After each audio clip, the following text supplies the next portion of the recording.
बारीकियां हैं जो इसमें राज आया है अपने शेर में कहते हैं क्या कहते हैं बस मैं इसी शेर को आगे कहता है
मरना आसान है, नहीं क्या है? मरना आसान नहीं, मरना आसान नहीं। अब और आप देखते हैं कि मरने वाला बिस्तर पे है, बंद छोड़ देता है।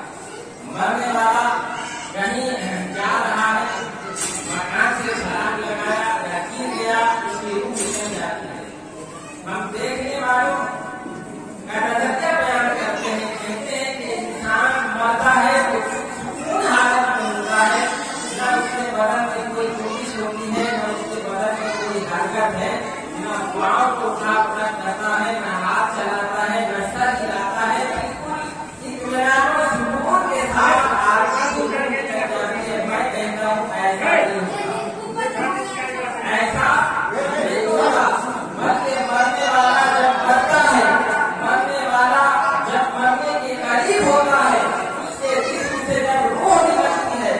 आसानी से वो नहीं निकाली जाती।